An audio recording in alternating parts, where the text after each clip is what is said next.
7, 6, 5, 4, 3, 2, 1, go.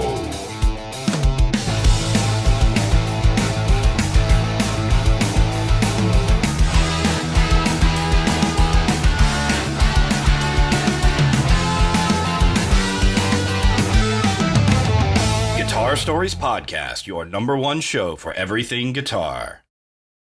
Hey, everybody! Hello! Dan, I don't know if you saw that, but there was a little person appeared behind me as we had the show intro. No! My daughter came down rubbing her eyes, and I had to quickly eject her from the room. Oh, man. Oh, that's so sad. That's so sad. It is. Hello, everybody that's watching us on YouTube. And also hello to everyone who's listening the podcast on the podcatchers out there. This is episode 38, right? Yeah, who would get that wrong? I don't know. Also, hello, possibly to some people on Facebook, because we're streaming from something new this week. So hence, Dan is beautiful, beautiful German quality, and I'm also fairly decent, and we've got some good stuff going on, which means we can stream to places like Facebook. So I don't know if we're on Facebook, but if we are, hello to you. Let's have a look at the chat, shall we, Dan? Yeah, please. Who's there? There's the chat overlay. I don't know if things are going to go well this week. Valeria says, "You legend." She's obviously talking to Dan. Hello, everyone. Who else is here? Double streaming, so something's bound to go wrong. Yeah, well, I don't think so. The idea is that Dan and I love doing this podcast. We love doing this show. However, it does take up some time, you know? And we ain't got time for that. Now. Well, we got our stuff on fleek. We want high-quality entertainment, low-level effort. That's what we want. That's my favorite. Well, the effort is here, not in the technology. Yeah, so the effort is while we're live. Nissan Thanks. 570 LSX, I got the notification for Facebook and YouTube. Perfect. Oh, my goodness. Seems to be working. Facebook user says hi from Facebook. We don't know who you are. If you're on Facebook right now, we don't know your name because you have to do some Facebook plugin. We'll deal with that later, but hello, Facebook. Anyway, we've got a wonderful guest on tonight, Dan. Do you want to tell the lovely people who we have? Yeah, tonight we are joined by Dave Weiner, who is, for some of you, like Sarang in the chat, not just a guitar tutor on YouTube and all the social media, but also, and this is quite a big part of his professional life, the sidekick for that up and coming guitar player named Steve Vai. And I'm just kidding. Like he's with the Vai team for ages now, and it takes a lot to kind of hold up to the standards that Steve has. So it's pretty cool to have him on the show. I had the pleasure to meet him already a couple times. He's a super nice dude, and even Little Dan. Like when the internet was still very much in the beginning with all the educational stuff, I was already a fan of his riff of the week, ROTW. So it's great to kind of catch up on 15 years ago or so. Can you promise me something? Yeah. Never say Little Dan ever again. Small Dan, okay. No, Baby not Dan? Small Dan No. either. No?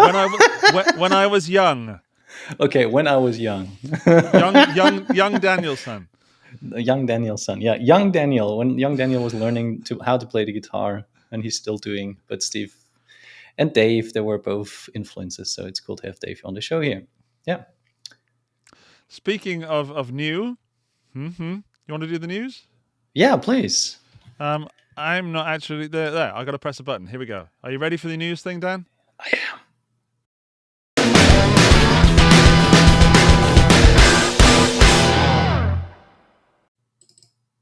Dan is ready with his news. Dan's taken the news over this week because Dan's got the news. Let me just get rid of the chat for a second.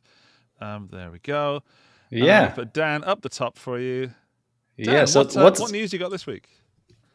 The big news this week was something that is less related to gear and more towards the whole community.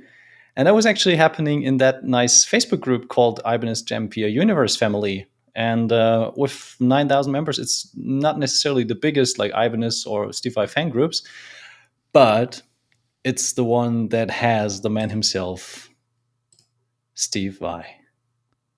And that was like almost like an experiment to see how all of that went, because there was all of a sudden a guy like named Steven Zero was posting stuff on Facebook, and people were kind of questioning, is this like the real deal? Is that Steve Vai? So, it was going back and forth. And the cool thing was that he was kind of teasing already a couple super interesting guitars that we might, that we might talk about later too. But in terms of the news, I think that was the big thing this week, because you got to say that at least in the guitar community, he was owning Facebook for the last couple of days. If you check like how many 460 comments and so many great stories being told, so many gear images being shared, it was just a blast. That was like the positive community that we always talk about, and it was a joy to see. So that's my big news. That's a lot of news. Yeah, it is. It's brilliant. I mean, now is the time for musicians and people that are, I don't want to use the word celebrity, but people that would normally be doing things that require being outside amongst people, people in the public eye, should we say. Yeah. They've got to be taking hold of social media, but it's nice to see. I wonder how long he's been lurking in there. That's my question. I don't know. I mean, Steve has got a social media team. So there's a group of people that take care of like the official account. So they make sure that they have a steady post schedule and everything is nice and going well. And I got to say, they are very polite too. So if they are interested in sharing some images, they always inquire. So they are not stealing intellectual property, which is always a nice gesture and a very professional manner. You don't see that very often out there. And yeah, I think he might probably be informed by them that there are quite a few groups. And, he recently got active on Patreon. So that might also be like an outlet for him to kind of show new stuff. And I mean, how close can you get to the actual gear nerds than those kind of groups where the Ibanez and Vai fans are organized? Yeah. That's true. And I only recently joined that. So, yeah, I'm in too many Facebook groups. I don't really do Facebook that anymore. So part of me is also thinking Steve might need to, what's the word?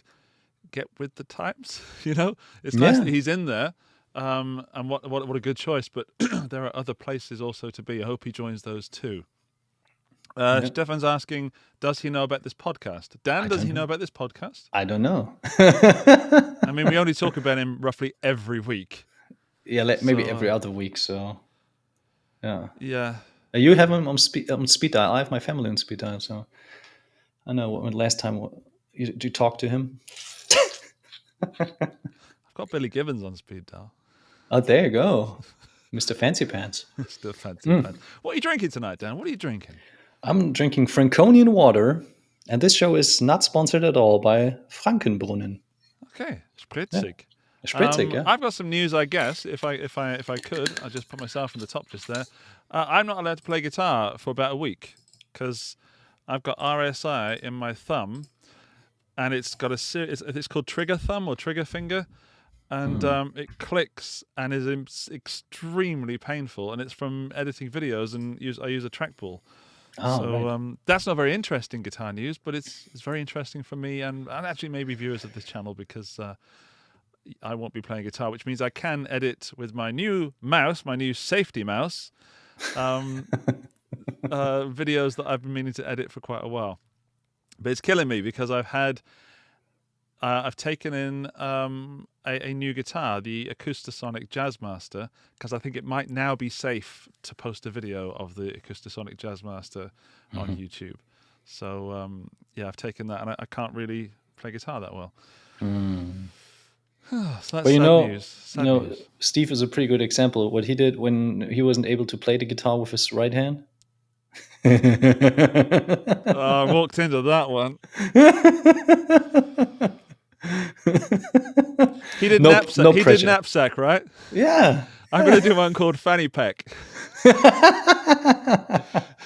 This is going to be me badly fingering some major open chords through a fuzz pedal. Well, 3 notes per string will probably do. Up and down and up and down. I'm actually going to do it. That's going to be my Jazzmaster Acoustasonic video. I take far too much pleasure from my own jokes that go on in my own head. A question, Dan, just from the back end of this. Can you see the chat on your screen right now? Yeah, I can see it. Okay, cool. Wonderful. Great. Yeah. It's all nice. It's the image quality is exceptional. I'm really pleased with Restream. It's a big improvement over last week. Yeah, so we're going to keep improving. We've got 39 people watching as well. Hello, 39 people. Do us a favor, leave a like on this video, and also try and share the podcast around. We're trying to grow it to actually justify doing it to our significant others and bosses. I went on I've been on 2 podcasts. I've been moonlighting, Dan. Wow, tell me more. I went on the Tone Mob podcast, which is available now. It went live yesterday. I got pretty deep. I got pretty, life story kind of thing. And then talking about mental health and my promotion of good mental health and my history of not so healthy mental health. It's a good show. Then we did the Patreon Extra and we talked about lizard people. So I recommend the Patreon Extra. Great. Yeah, so that was good. And also I'm on another podcast that I can't share. It's not been aired yet, so I can't talk about it. But I had a jolly good time there and also spoke about similar things.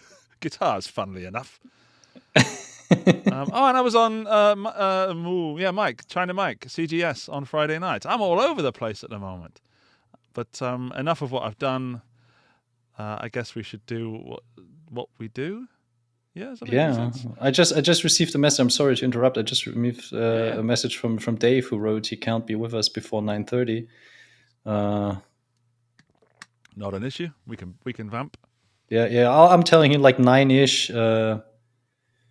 If you join later, so be it. Yeah. Okay. Fine. Yeah. Well, we got a great story and some more stuff to talk about. So tell me more a little bit. Sorry. Tell me more a little bit about the podcast. Like, was that something that was planned, or did you just like do that spontaneously?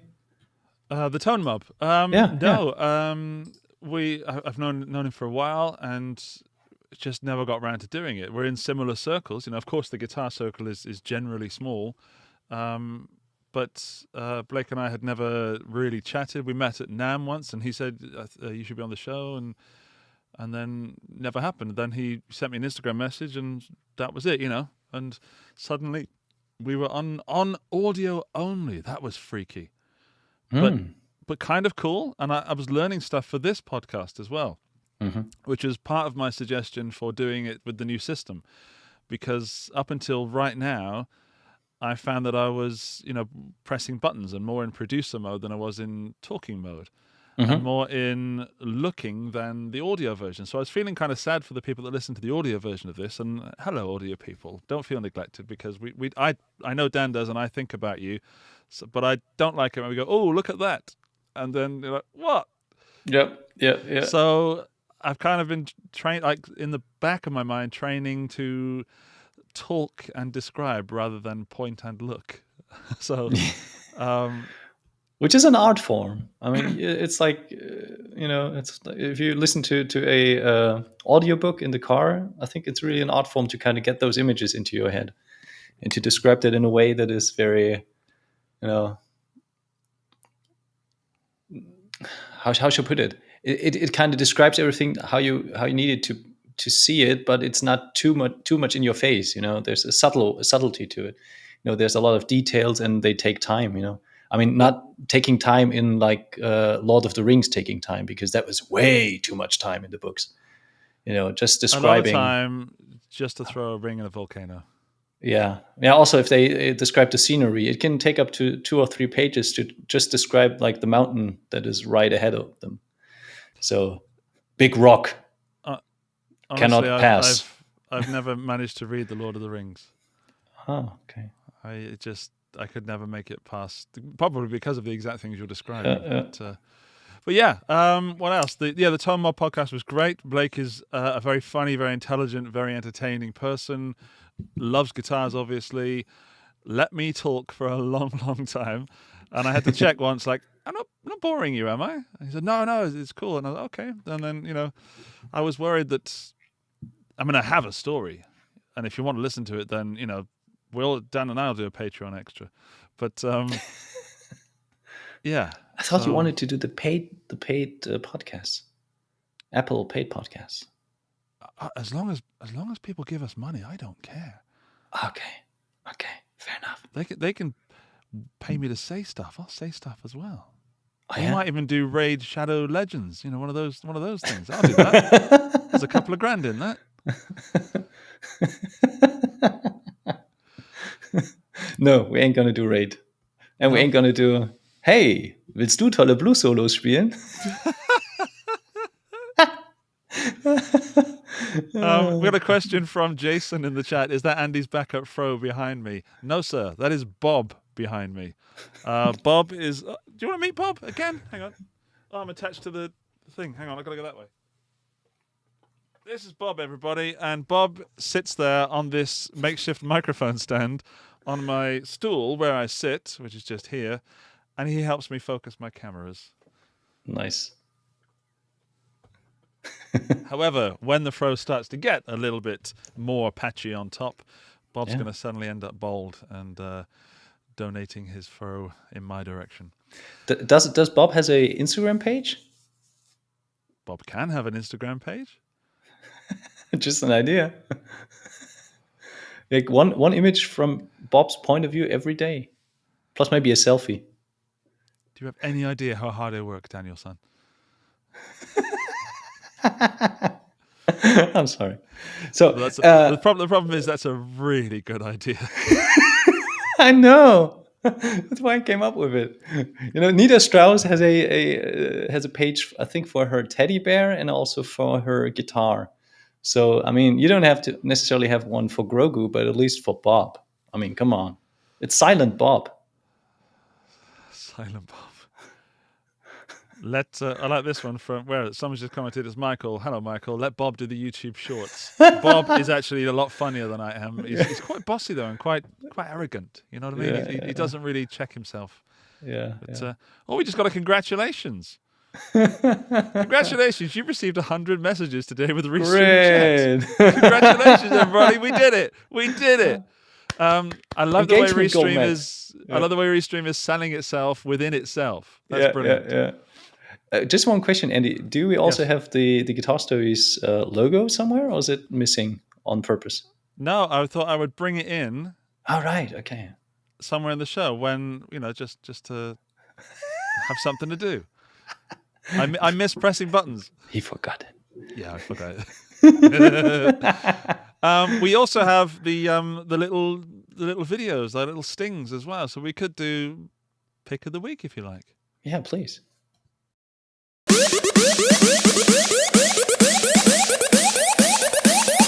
Andy's pick of the week.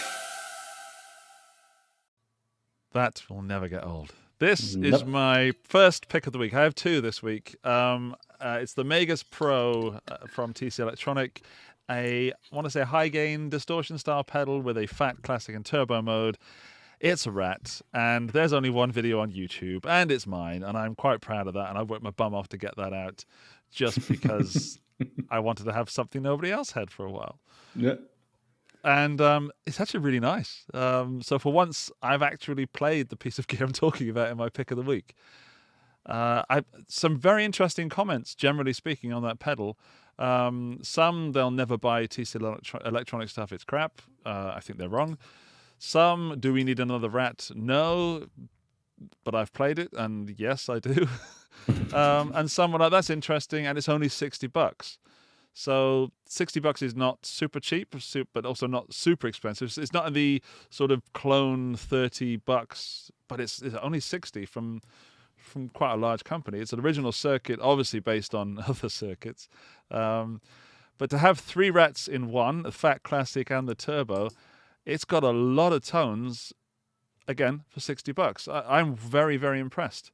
I really enjoyed it. It wouldn't be my only rat, but yeah, I got some great sounds of it. Some really big muff style sounds, as well as some sort of quite clean, rocky sounds. And yeah, nice pedal. I watched the video. I liked it a lot. And how many are there already? A lot of like demo videos out there, because I couldn't find any when I was checking your video, and I was like, sounds great. Playing is not so great. Maybe there's No, something else. face, the Yeah, face. yeah, all that. Like, is there like other No, stuff out there? there's not. Oh wow! So you've got like like this, you get the Soul video, like you are the only Yeah, channel. for some reason. I mean, they sent it Wow. out. I agreed to do it. First time working with TC on something like this. And Nice. maybe we'll work again in the future. Maybe there's another video coming soon. So you never know. You never know. Well, It's happening. It's happening. Yeah. So that was that one. And by then, the way, just let Yeah. me just add. I liked when you kind of showed us like the innards of the pedal, and you were describing stuff and making up stuff, and you had no clue what you were talking about, and you could tell from your face. yeah, that's the resistors and the The transducers capacitors and and the flux capacitors and the Mr. Fusion. And that's the thing that, when you press it, it goes whoop, whoop, whoop, wobble, wobble. Yeah. Did they react on you kind of dissecting everything that's inside the pedal, or No, were they loved the video. Oh, they did. Okay. They loved the video. I mean, if you send me a pedal, the chances are I am going to take it apart in a video. Yeah. And if I don't, it's because I can't find my screwdriver or I'm lazy. But Okay. I mean, let's imagine they weren't happy with that. What could they say? It's not an original circuit. It's mass produced. It's SMD. Yeah. All I'm doing is, in fact, increasing, I would argue, interest in the pedal.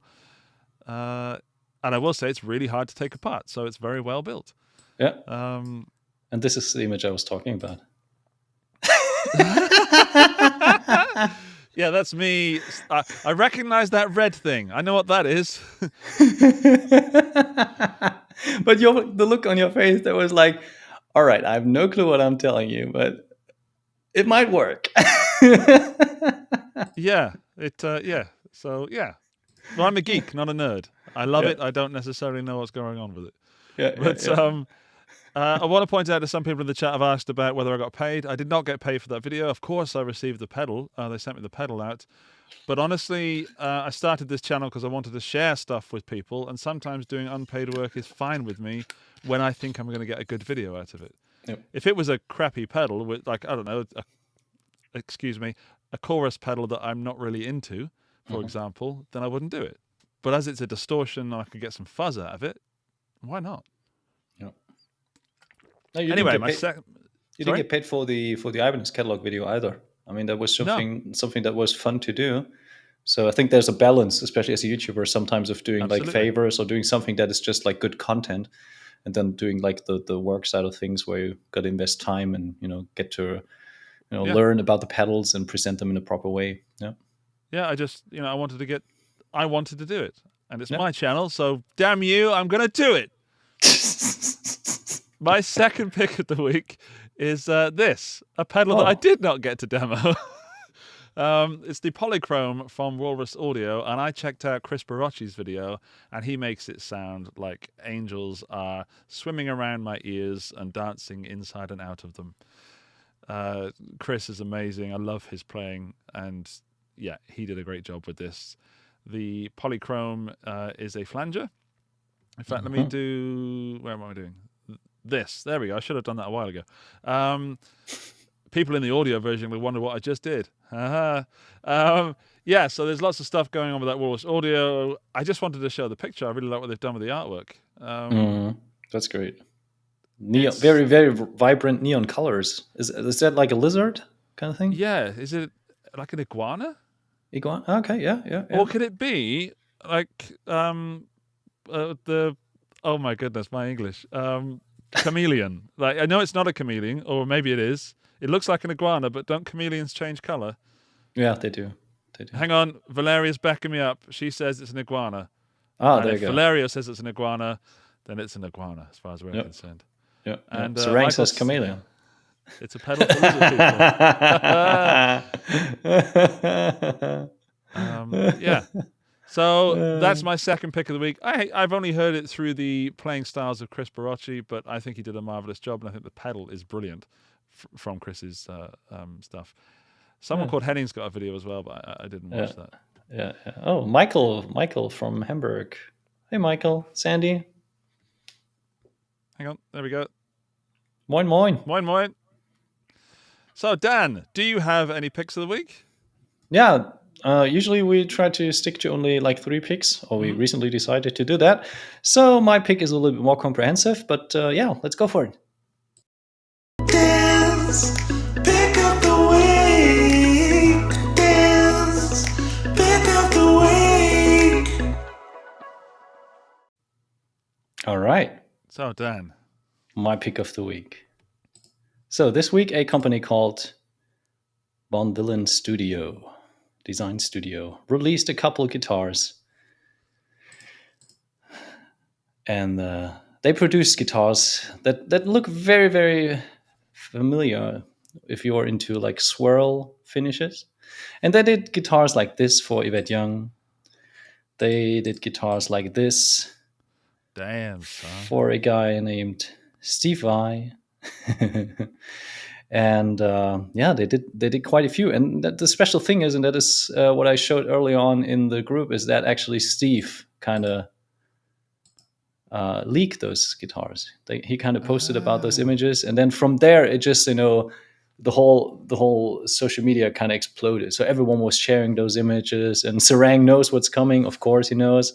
And the backstory behind the whole thing is great, because the guy behind Von Willen Studios is called David Von Willen. By the way, Von Willen is just a great name. It's like good, bad, you know. I love. But it's this also name. one letter away from Bond villain. Bond villain, yeah, indeed. Maybe he's got the license to paint.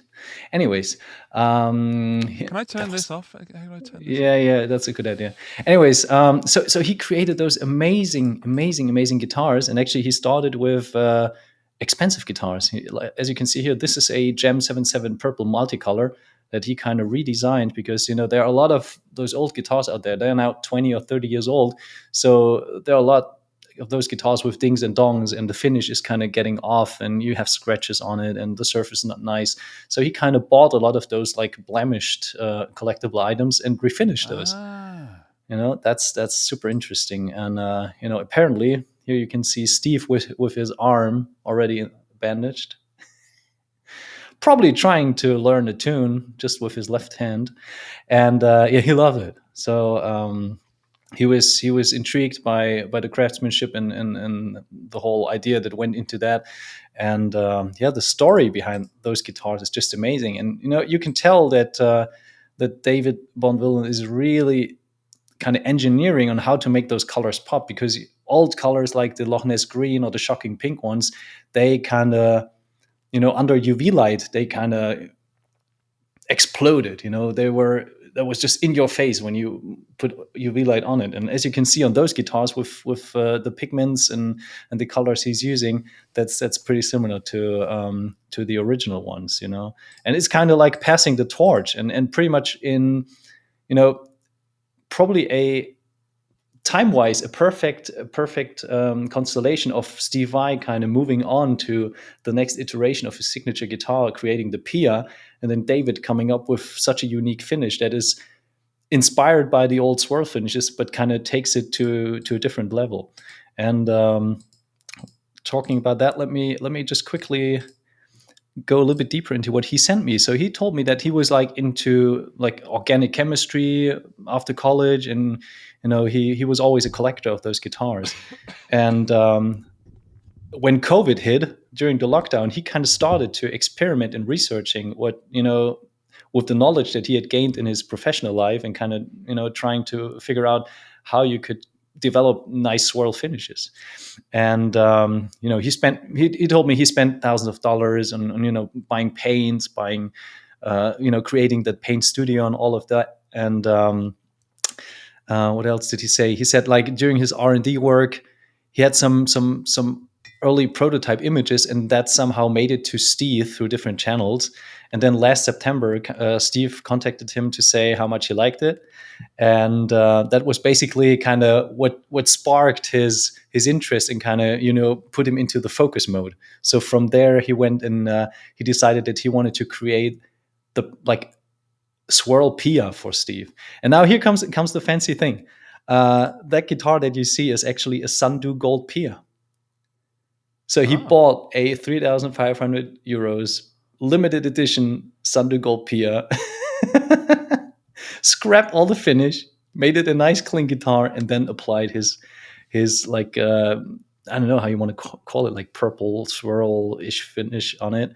So because he wanted to have the black scratch guard, and he wanted to have the pickups and the vine inlay, or the Pia Blossom inlay that has different colors. It's blue and yellow and pink. So that's a pretty steep investment. But so you got to tell that he was pretty confident about how that would turn out. And funny story about that is too that he sent that guitar to Steve, I think, for Christmas holidays. So a little bit like what Ibanez did in '86 when they tried to convince him of releasing going with Ibanez and releasing guitar with Ibanez.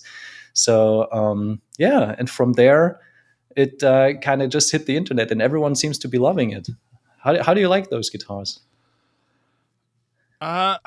I don't know. I just want to say I'm glad he went for the gold one, because that's the one with the inlays that match the finish. That's a perfect choice. Yeah. I don't know, in all honesty. And I'm feeling my we had a comment, just to play devil's advocate, we had a comment earlier from Sanifar saying that the Pia is gaudy. It's got way too much going on everywhere. And I'm halfway between completely agreeing with Sanifar and also liking it. I really don't know. It's not something that I would probably get away with, but I don't hate it. You know what I mean? It's Yeah. It doesn't do it for me. I love flat colors. I'd prefer a flat color on anything. But then, imagine if someone had done that with like a Telecaster. That would just look awful. If you're gonna do it with something like the Pia, or something RG, something pointy but not too pointy. A Super Strat is what I'm saying. Yeah. So I don't know. I don't know, Dan. I'm sorry.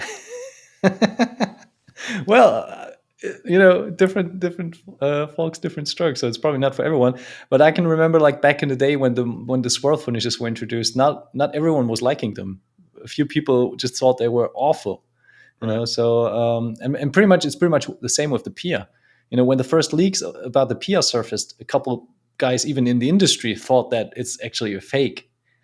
So that kind of made you smile when you were reading those comments. Nah, that got to be fake. Nah, a Steve Vai signature guitar wouldn't look like that. And I think we shared that story already a couple times, that once we were at the interview and Steve was explaining his ideas and why he designed that guitar, it all just clicked. And I think with those finishes, I think it needs some fine tuning. Maybe gold hardware. Maybe that's not what matches that. Maybe you need some chrome hardware or black or something like that, Cosmo black, to go with the trem bar, and maybe different pickups too. But overall, I really like the aesthetics and I really like the finish, and I like that he kind of consciously decided on having those fluorescent pigments to make that guitar kind of being a great stage guitar too, not just a collectible. So I'm super happy that someone is actually able to kind of pass the torch of About Time design and their swirl finishes and get something that is unique but still kind of in the same vibe like the old guitars. Because I love my multicolor. That guitar, I was chasing that guitar for 2 decades and finally was able to pick one up. But I'd love to see a successor in the Pia design. What's his end game? Like, is he going to sell these? Does he sell these? You can't give No. them all to Steve. What's the business? Well, actually, I think he's doing those kind of finishes for artists because he was developing the technique and the ability to do those. And he's not living, like, it's not he's not making a living on these. It's just like a hobby for him. I think David's backstory was he was guitar tech for Slayer for a couple years, like until 2019. And then like when COVID hit in 2020, he was kind of focusing on that project that was already kind of a hobby, and now he's more into 3D pics. And that kind of image developed in his head to create something in an even more professional way. Yeah.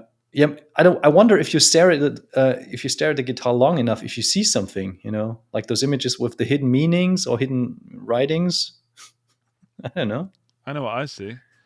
What do you see? Big hole in my bank account. That's a good one. Yeah. Would you like a big slap around the head coming my way? Yeah, I wonder how the people in the chat, how many of these guys would buy one, with some minor tweaks, maybe do a little bit more subtle hardware color, and I don't know. Would you guys? I can say, sorry to interrupt you there, Dan. No I know worries. the answer, but I have played 3 Pias I say played. I've held and strummed some notes on 3 Pias in my life so far, and each one has been set up impeccably, and it's been a beautiful, a pleasure to play, and surprised myself. If I were a shredder, or if I was going to learn to play a bit more athletically, that would be a great guitar to have. Certainly a step up from, say, like an RG or something, or some other super strat. But yeah, really impressed. I loved it.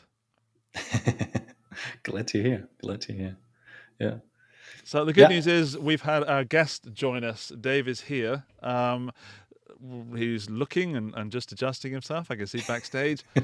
We're yet to do double thumbs up. Oh, I wish you could see this. It's almost like he's here. I'll just explain so that Dave can hear this as well, that we've chosen our 3 new gear items of the week. Dan's chosen... Hang on, let me go back to mine. I've got the this one, the Polychrome, and the Magus Pro. And Dan, what was yours? Yours was the Pia. Oh, the right, Pia. okay. Yeah. So now we're going to do a thing that we call beg... Oh, flipping heck, I still can't get this right. Buy, borrow, or burn. So you have to borrow one, you have to buy one, and you've got to burn one, and everyone has to make a choice. So let's play this thing. Shall we get we'll shall play we get this Dave? thing, and then we'll get Dave in, okay? All right, okay. How's that? I borrow or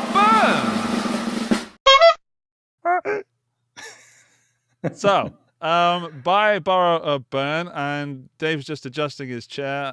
I want to hear in the chat what you would buy, what you would borrow, what you'd burn. He needs a few minutes just to get ready. Let's see. So, I'm guessing Dan's going to buy the Pia. Yep. I'm doing your guesses, by the way. Yep. I think you would buy... Ooh, blah, blah, blah. I think you would borrow the Polychrome. No. Oh, that's tough. Yeah, maybe. Would you burn the Magus Pro? Why would you do that, Dan? I'm not a fast guy. Not a fast guy. All right. So we got Fergie in France. He's got a choice already. He would buy the Magus Pro. He would borrow the Pia and burn the Polyiguana. Okay. Okay. Poo Ninja is know what? also... Poo Ninja's there. Marry the Pia, borrow the Iguana, burn the Magus Pro. I actually agree with Fergie. That's also my choice. Okay. I couldn't afford the Pia, and if I would afford the Pia, I would buy a regular Pia without extra, cash. I don't need that swirly finish, so I'd borrow it, and I would have to burn the Walrus Audio because they didn't send it for a demo. Excuse me. Got a cough. No, it's just the last one. Just the last one there. You did actually spoil the game because you were already explaining what you would pick. That's quite a bummer. Oh shoot! Sorry. Yeah. I'm so excited that Dave's here. I've lost my my will to produce. A lot of people would actually buy or borrow the Pia, so that's already a great sign. So yeah. But I'll be with you. Actually, I would definitely burn the Magus because I'm not a fuzz guy, and I also like the aesthetics of the flanger pedal. I think that's a big part. If your pedal board's looking great, that's part of the tone. That's part of the tone. It's at least 75%. If not, the look. 76. Ooh, don't go that far. I would never go as far as 76. Yeah. So okay. Got an L&M Guitar Corner who is also in Austria. Buy the iguana, borrow the Pia. Way too expensive. Agreed. And burn the Magus as I have a rat already. That's fair. I wouldn't take the Magus Pro over my rat. So, yeah. Anyways, it's time for the guests, right? Let's bring our guest in. He looks ready. He's just adjusting his camera, and here we go. Ladies There and he gentlemen, is. it's Dave Weiner. Hello. Hi, Dave. Can you hear me Dave. now? Loud and Yes, clear. we can. My You are looking microphone was stunning. muted. I apologize for that. No, welcome to the show where things go wrong. So that was exactly what we needed. Hi, Valeria. How are you? Yeah. Listen, things going wrong. That's my wheelhouse. Welcome. You'll fit in just here. Just so you know, if you're in the chat, everybody, Dave can see your comments. Dan can see your comments. Yep. We can see everything that's going on. So also there's Hi, an audio everybody. version of this. So if you listen to the audio version, it really is Dave there. Yeah. So Dave, we've just done buy, borrow, or burn. Did you see the items we chose? No. Okay. There was a Pia. Remind me, please. I saw There was an some Ibanez TT Pia. pedal. There was a TC Electronic Rat clone, and a new one from Walrus Audio, which is a flanger called the Polychrome. Huh. And the game is to buy one, to borrow one, and to sadly burn one. And we're using those two and what? This Pia? Yep. Yeah, so that you have to buy one, you have to borrow one, and you have to burn one. You have to buy one? Well, Yeah, who if you know. is not going to buy the cheapest one? I'm just saying, if I can borrow one, burn one, and buy one, I'm going to buy the cheapest one. I'm going to borrow the most expensive thing. And I'll burn whatever I'm not interested in. But with these things that you have listed, I'm gonna admit that I didn't know that TC had a new pedal out. I have no idea what this thing is, that flanger. And I'm usually a person that is very up on gear, but it's impossible when it comes to pedals. It's impossible. Absolutely impossible. Because there's so many, and there's so many good ones, which is fantastic. But sorry, I'm taking my socks off.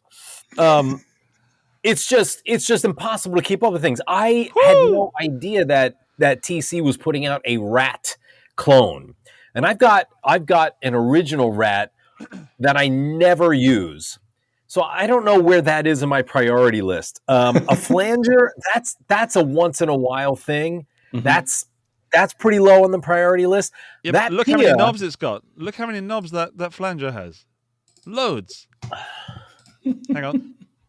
Well, Nope. Different image. Yep. there you go. There you go. What does DFV mean? Down for volume. I don't know. What? No. He's making up stuff. Depth, flange, and verb. I don't know. They didn't send it to me to demo, so I don't know. All right. Well, listen. I like the picture. Right, that's important. And I'm not even talking about the pedal. I'm talking about the picture. Like it's in a bunch of moss and some other grass or something going on there. I like the picture itself. So, and I like the colors. I'm not a huge flanger user, but every once in a while you need a flanger. But, my take on phaser, flanger, et cetera, is that it's texture. I don't even call it an effect. I call it texture. Mm-hmm. And depending on that amount of texture, I want most likely probably a small amount. And, unless you're going for some Van Halen, type of thing, or Paul Gilbert now, that kind of stuff, which is fantastic. Don't get me wrong. I don't really use those types of effects like to a huge degree. The way that I use it is maybe like 10% mix. and it's really just for texture. It's really just to give these notes just a little bit of character, and that's it. So the Rat, the Flanger, I would get way more use out of the Pia, so that's the one I'm going to borrow. I'm gonna no. Well, yeah, because that's the most expensive one. Also, I'm going to borrow that one Yep. first. You can only borrow one thing. There's the rules. I would probably buy the. Oh, it's so hard. It's so difficult. These amps have just ruined me for pedals, so I don't use. I don't have a need for a lot of different kinds of pedals. And I did sell my original Rat, so like that's the one I would probably like not deal with the most. I'd probably go for the Flanger. I'd probably buy the Flanger. I'd probably burn the Rat. I think you can't be friends with Andy.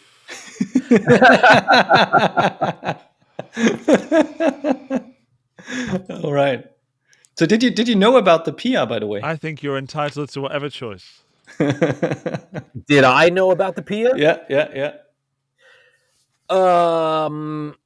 I mean, yes, I did, but I didn't know, like when NAM last year, 20, when I saw you last, Dan. Yeah. I didn't know like all of the colors, and I know that there were only 3, right, to come out at first. I was aware of what was happening, and I mean, we're talking like years ago. Mm-hmm. Steve and I think, I don't, we were doing like a one-off show in India, and we had like a 4-hour drive up this mountain to the gig. And by 4 hours, I am not exaggerating. It was freaking 4 hours from the hotel to the gig, which is insane, but it is what it is. So, and Steve and I were in our own car, and we were talking about changes to the gem. And this is a while ago, so this was probably the impetus for the Pia that I'm sure Steve had in mind, but not to the degree that the production model is. It was still a work in progress from what I remember in his mind. I'm sorry, I have a little cold, so my nose is a little stuffy, but I remember him saying, above all else, that he was wanting to do something else with the grip, and wasn't sure of what at the time. But it wasn't what the production model is now. It was something else. But I mean, we're talking years ago, probably 5 years ago, close to 5 years ago. That was maybe less, maybe 4 years ago. But that's when Steve was like, "Yeah, we're going to do something to the gem, and it's going to have a different grip and a couple other changes." And he didn't say it was going to be like a massive change from the gem, but it was more of an evolution from the from the gem platform. Good. I mean, that's quality time that you usually don't get too much with Steve, right? Because usually it must be pretty hectic when you're on tour. Steve does like a busy touring schedule, which I prefer as well, honestly. So we play 6 or 7 nights a week, which is a lot, and then we'll have a day off, and then, another 6 or 7 nights and a day off, and etc. When you have 2 days off back to back, unless you're in like a really fun place, a really scenic place, a very convenient place to where the hotel is, more than one day off becomes a chore, because then you're like, oh, we got to get in a car, we got to travel all the way to this, whatever the nearest like big city is, wherever anything is going on. I like the schedule. I like to keep busy. Steve keeps the touring schedule busy, so I certainly appreciate that. It is busy, but again, everybody in the band, we all dig it. We all really like it. Cool. Well, it might be like a tough change of topics, but so how was the situation for you as a touring musician who is relying on that job, because it's so much, like, it's such a substantial part of your professional life, and foundation of, that you live from, like you make a living from playing with Steve too. How much of a cut was that for you, and what did you do in that situation when touring was immediately not possible because of the whole pandemic situation? Yeah, last year was definitely difficult. And even leading into this year, where there is no touring happening for us this year, but leading into next year, which I'm not the person to say everything that's happening next year, but it does look like there is a decent tour happening next year. Okay. But again, I'm not at liberty to give the exact details about that. But I can say that 2020 has trickled into 2021, and I'm getting emails from Steve's management about what's happening in 2022, and the effects are trickling into that. It's not just, oh, this is over, and now we're just right back on tour and everything is normal. Maybe for some bands it is that way, but it is not that way for us. Again, all things being fine, but there are some changes that are coming, that I was made aware of for the touring season for next year, and it is a direct effect from COVID. Honestly, my life is different because I'm either on tour or I'm off. I live to play gigs. That's what I mean, that I feel, well, I don't know about everybody, but I know for myself that I have always had a feeling of what my purpose is in life. And as as big a statement as that might be to everybody's existence individually, of course, what else can you do? I feel this is what I'm supposed to be doing, and that being creating music, recording music, and playing music. As I always said, even from very young, as long as I'm doing one of those, and I don't really care what the capacity is, but as long as I'm doing one of those, then I'm serving what I feel is my purpose, and I'm good to go. I feel good about that. When that is taken away, it definitely sucks. But as a touring musician, you get used to the lifestyle of being on tour and being off tour. Being off tour for me most of the time meant, pretty much being at home, working on my own projects, et cetera, et cetera. So when COVID happened, it honestly wasn't that big a shock to me as far as the isolation and staying at home. I love being at home. I'm a homebody. When I'm not on tour, I'm a homebody, and I love it. COVID gave me and everybody else an excuse, a very valid excuse to say, you know what, I can't make that, whatever that is. I'm not going to be there this year, and That's why I had kids. I was okay with that. Yeah, I was okay with that because I feel in my existence that I have a few years to make up for. We'll leave it at that, but I feel like I need some time. So when 2020 happened, all of a sudden I was like, okay, I've got some time here. I don't have to be out on tour. I don't have to be even at a family event as much as we all missed it. You know what I mean? I was okay with staying home. And last year I wrote a 10-song acoustic record. I started a band in 2019. I revamped the band in 2020, and we wrote a full record last year over Skype. I've never met the drummer. I've never met the bass player. I've never met the keyboard player.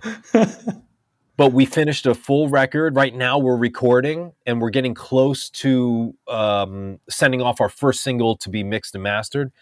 I wrote a 5-song electric EP that my acoustic record is now off to mixing and mastering. All right. And now I'm switching gears again, and I'm focusing on this 5-song electric EP. The time that COVID gave me was simply used to serve what I felt needed to be served, and that was be home, be off the road, and have the time to bring up these other music projects that have just been sitting and waiting. And, you know, being a touring musician, I'm never, ever going to complain about that, because that to me is the best thing ever. But, sorry about that. Having the time to get these projects happening and record it, and now being off to, you know, mixing that, that's what last year was for me. Again, I don't think it's my place to say right now what the effects are now, and more so, and I probably more interestingly, the effects from 2020 that I'm already facing for the touring season for 2022, which doesn't even exist yet, but I've been told to prepare for certain, like this list of, well, this happened because of 2020, so this is happening in 2021, and this is what's going to happen in 2022. So it's a trickle effect, and I think that's a really important thing to think about, no matter what you do in life, that what happens right now, it's not just this second. We have to think ahead and try to not be short-sighted and think that the actions that we take right now are going to have an effect for 2021 and 2022 and beyond. And again, I wish I could share more, but it's not my place to do it right now until the touring details kind of become public and such. But I'm happy to kind of circle back around later on, and I'll tell you, once these things come out, I'll tell you exactly how they affected and will be affecting what's happening next year. It's crazy. It's not just what happened in 2020. We're seeing effects right now. And, you know, everybody's like, oh, 2021 is great because we can get vaccinated and we can, you know, venues are starting to open up, and we can start to feel a little bit of the levity away from, you know, 2020, which was very scary for everybody, because really not many people have lived. I mean, unless you're really old, you've never lived through anything like that before. Even just facing the situation of, oh, wow, I need to buy more toilet paper now, or you know, we've never had to think about that before. Yeah, sure. But I will say that we all, now going through that, we all have better experience from that situation, and hopefully we learn from it. You know, yeah. All right, I'll just keep going. So I'll shut up right now. We'll move on to the next. Okay, I think those were some very wise words, and I think that's also. I think I said that in the introduction, that I know you like as an internet personality already for years, like as a teacher, not a YouTuber or influencer, but as a teacher.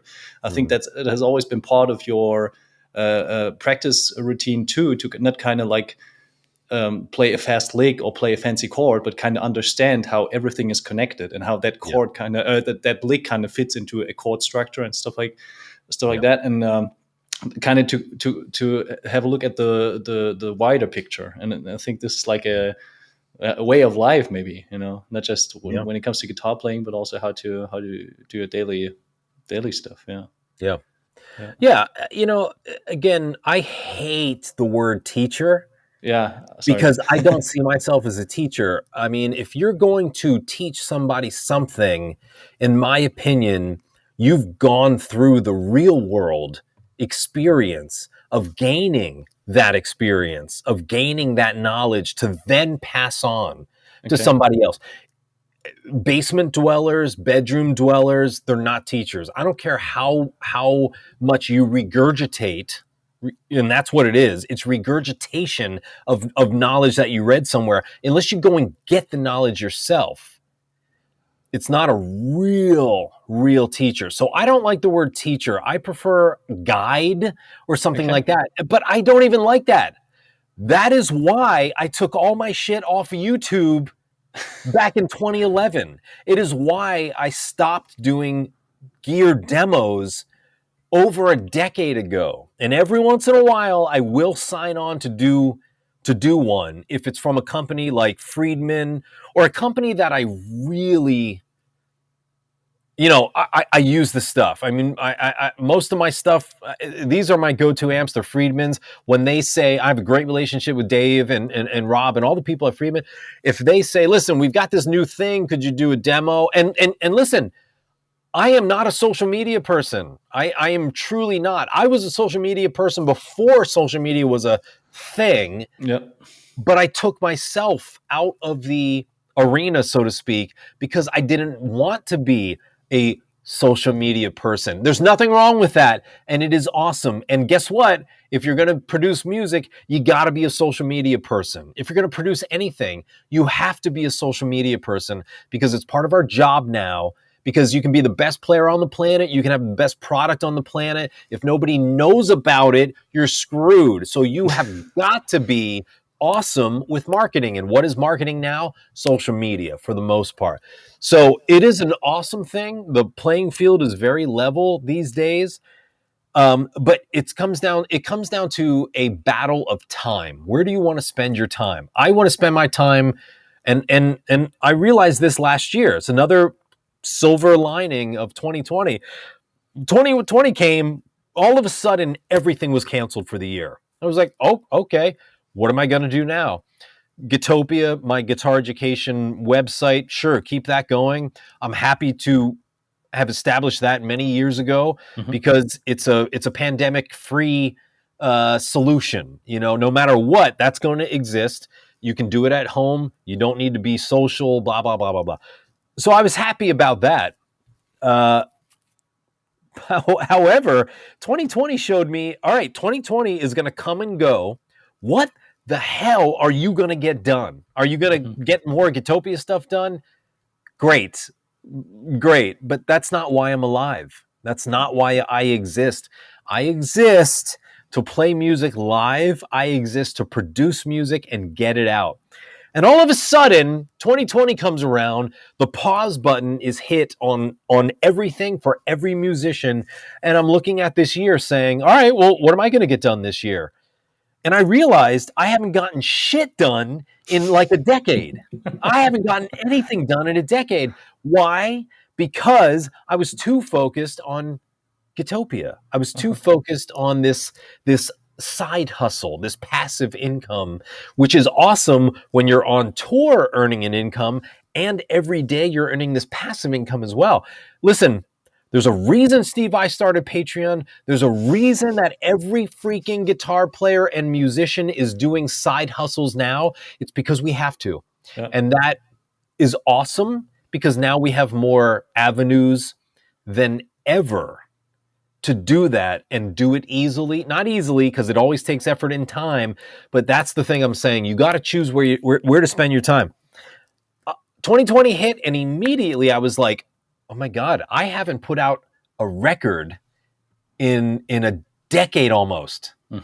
What am I doing? Am I live to pay bills? We all have to pay bills. Don't get me wrong. I get that. That's why Gitopia exists.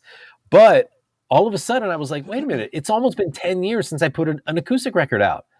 I did put out an electric EP, like a remastered version of my first record in like 2017, but I was all of a sudden 2020 and I'm like, okay, we got to refocus here. We got to get things back on track. Acoustic record, band, electric EP, everything back on track and working its way towards materializing. We all have to make these decisions of where we want to spend our time as guitar players. And on Gitopia and with my private students, that's the first thing we talk about. I say to these people, what is your point for owning a guitar? Why do you have a guitar? Well, I want to get better, blah, blah, blah, blah, blah. It's a musical instrument. It's a communication device. If you're not making music every day and you're not communicating your emotions through it, you're not serving its purpose. And unfortunately, that's the trap that we get caught in with guitar education. It's ingestion. It's all, I got to learn all the chords and scales and technique and blah, blah, blah. 60 seconds on Instagram and then I'll be good. I don't give a shit about your cover song, and nobody does, although it's fine, low-hanging fruit. Give me your art, give me your song, show me what you do beyond 60 seconds. Then you're an artist, and that's where you're going to capture most musicians' attention. You know, I'm sorry, a cover Dave, song. Dave, hang on, Dave. Dave, I've got to stop you just to give our audience a chance to digest all of that beautiful information and I'm a opinion you just lively gave across. We have never had such an excited and energetic person on the show before, and I hate the fact that I had to interrupt you.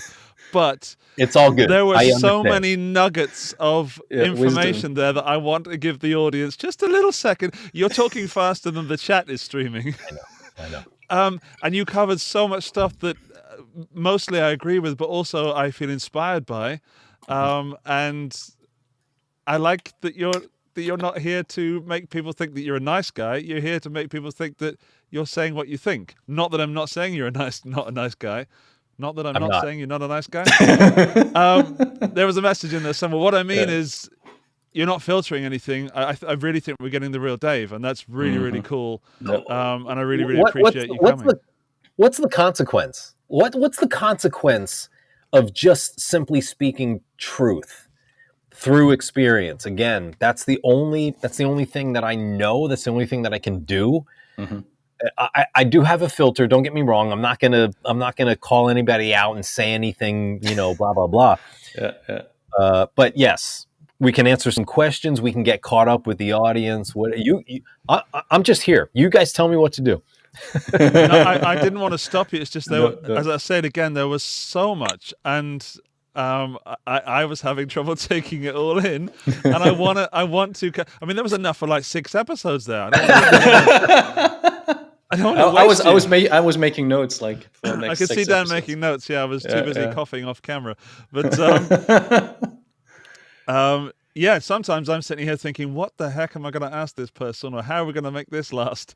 And now we can stream for a week. We're good. I do, if I may, talk about what you said about something that really grasped me about not being a teacher when Dan referred to you as a teacher. And then you said that a teacher has to be someone that's gone out and experienced something and then is able to pass on that knowledge. But surely you have experienced many of these things, therefore you are a teacher by your own definition. Or did I misinterpret that? No, you're right. It's just, again, I'm not diminishing social media. I'm not diminishing anybody putting effort into their existence and social media and et cetera, et cetera, et cetera. But we all know that there are people who are calling themselves teachers, and they don't really have the qualification to do so. And so what happens is misinformation. It's not even disinformation or bad information or wrong information. It could just be misinformation, like not exactly right, but that last 5% of the details, if that is off, you could be planting a seed of what somebody believes to be the right information, and they're basing their whole whatever off of that information. That's the problem that I have, and unfortunately it's rampant. And I'm no expert. I don't know. I know what I do. I know what I know, but that's it. All right. I'm no expert by any means, but I've been through, over 2 decades of professional level experience. And there's no way to gain that unless you're actually doing it. And I only say that. So, and I don't even remember why that came up, but I only say that when this kind of topic comes up, because when I need to learn something, I go to the people that I know are doers, like they're in the trade, like they actually do it. They don't just talk about it on social media, they do it. And they talk about it on social media because it's a byproduct of what they do. The talking about it isn't the doing. The doing is the doing, So those are the people that, just in my experience over and over again, you want your information from those people. Now, entertainment versions of what that is, whatever that is, that's a different story. That's a very social media thing to do. But I think it just makes sense. And that's all it comes down to with everything in my brain anyway, is what just makes perfect sense. You know, this person who has decades of experience doing whatever they're doing, or this person who just, you know, panders to social media and follows all the hashtag and popularity things to gain the following, but yet there's no real substance there. There's no real experience there. One way or another, you call me a teacher, whatever you want to call me, but it's far below what I call myself, which is a musician. You know, that's above all else. Great. Okay, I mean, right. you brought up quite an interesting point, that you were already ahead of social media, like before people called it social media. I think this is quite a remarkable point for yourself and for your career, that you kind of had that tuition thing going on already way back in the day. You were offering like lessons for 99 cents per week. You had the riff of the week concept that I think thousands of people were subscribing and using the hashtags like ROTW and stuff like that. That was back then there were no hashtags. Yeah, or I mean, like we're just talking 2005, 2006. yeah. So what was that born out of necessity? Because now if you say you want to make music, then I don't really see, like, was that just like out of necessity to kind of have an income, or was that also a way to kind of express yourself, or to kind of kind of get out in the world and kind of let people know that you are there, and you are not just a great musician, but you have also a solo album, and that all the facets of your musical life. Like, what was the reasoning for that? Because it was so early and there was no like examples left and right on the road. You're right. There was no monetization, at least yeah. on the social media channels at the time. Not at all, yeah. Facebook didn't exist at the Yeah. time. Yeah. I started on YouTube. I mean, you mentioned a lot of the reasons. If I'm going to put out records in between tours, I still need to show my face and show people what I'm up to. And of course, anybody, that's one of the reasons we use social media. But it was that, because I was at the time, getting into recording and releasing records. And again, if nobody knows your record is out, what can they do with it possibly? So that was one part of it. But the other part, and probably something that's going to hit home to more people than not, is everyone, and I'm assuming most people watching this either live right now or later on, are guitar players. And at some point, every guitar player says, I'm playing the same thing over and over again. I'm picking up the guitar and I'm playing the same thing. And it was back at like 2004 or 2005 that I was picking up the guitar and I was like, man, I'm just playing the same thing over and over again. How do you get out of a rut? How do you get out of the consistent, habitually programmed licks and habits that we have in our hands? Well, I started figuring this out because, first of all, every single person who ever picks up an instrument goes through this at one point, and I did, and I had to figure it out. And to me, the solutions were creation and variety. So variety is really simple. Variety means just go listen to other genres that you either right now have no interest in, aren't familiar with, whatever. You have to expand your wheelhouse, your comfort zone. That has to be expanded.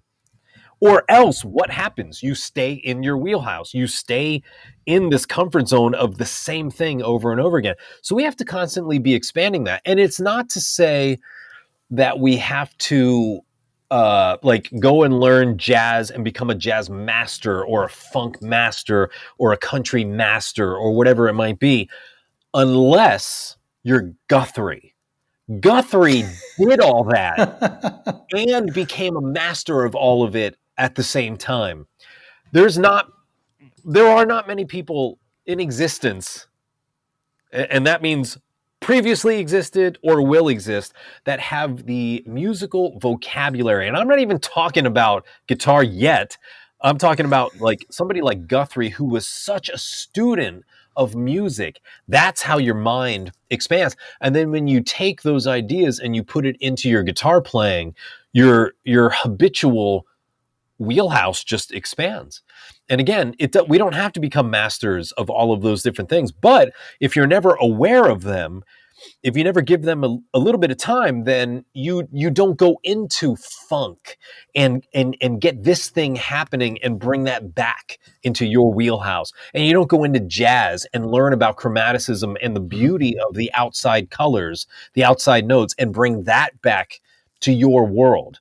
We're just stepping out to expand and borrow and bring back, unless you find one of these paths suits you so well that you do go for them and you really step into them. But that was the first thing, variety in what I was listening to and what I was playing.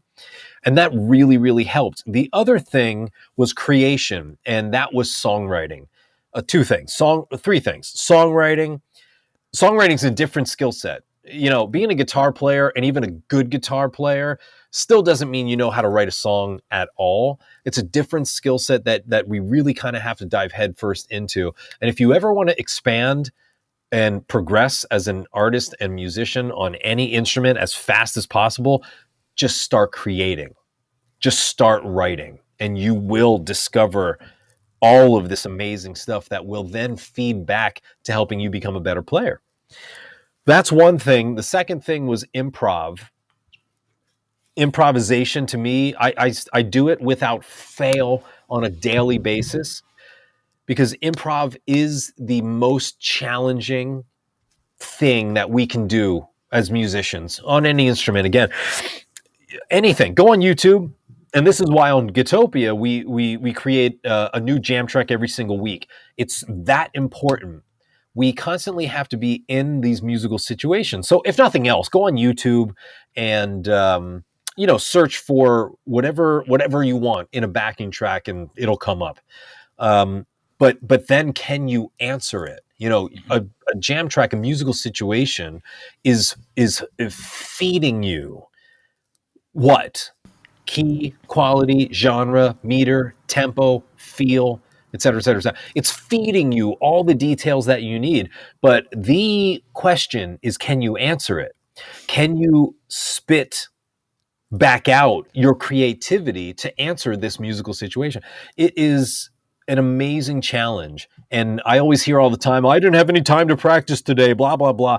I don't care who you are. We all have at least 10 minutes to practice. So if you throw on a 10-minute jam track and you just answer that for 10 minutes with some good improv. And again, you also have to think about what you're doing with your improv, the musical elements, rhythm, phrasing, dynamics, style, which is really just technique. In those 10 minutes, you have to answer all of that stuff. You're being challenged very well in a very short amount of time.